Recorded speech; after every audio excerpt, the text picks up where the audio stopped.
Mura, affordable for the budget, at higit sa lahat, masarap na rib steak dito sa Silang Cavite. Meron na? Sakto! Dahil opening pala nila ngayon, hindi to kalayuan sa store namin, kaya dito na rin kami magdi-dinner. Sa labas, parang ang liit lang niyan tingnan, pero pagpasok namin sa loob, ang lawak pala ng area nila. Kung mapapansin ninyo, ang dami na rin tao, and akala namin wala na kaming mapaparkingan. Pero guys, kung pagdating din lang sa parking, wala kayong poproblemahin dahil ang lawak ng parking nila sa likuran.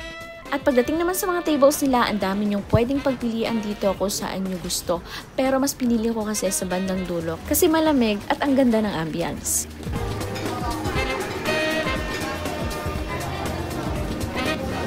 Oops, bago ang lahat, order muna tayo dahil ang gutom na. And excited na rin akong tikman ang ribs, sarap nila dito. At dito talaga ako nagtagal dahil hindi ko alam kung ano ba talaga ang pipiliin ko dahil ang daming masasarap sa menu nila. Bilang isang customer, isa talaga sa nagustuhan ko dito, yung menu nila. Kasi be, hindi ka na maghuhula kung ano ba talaga yung in-order mo dahil B, may picture na mamimili ka na lang.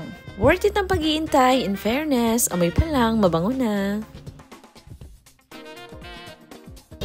Ito na, the moment of truth na. Mura lang, sarap. Tikman natin. Diba? Sarap. Paborito niyo dyan ito. Hindi nyo nagsabi sa amin. Masarap. At no? Malasa.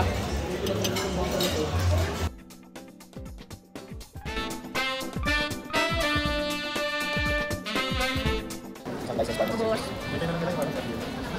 ang sarap ng sabaw. Ang sarap daw ng sabaw. Akala ko ano. Sarap, no? Perfect. Oh, perfect. Ang sarap! Oy! Sarap. Promise yun. Hindi sa biro, masarap yun. Parang kami na tinitipid ko pa rin kasi ito.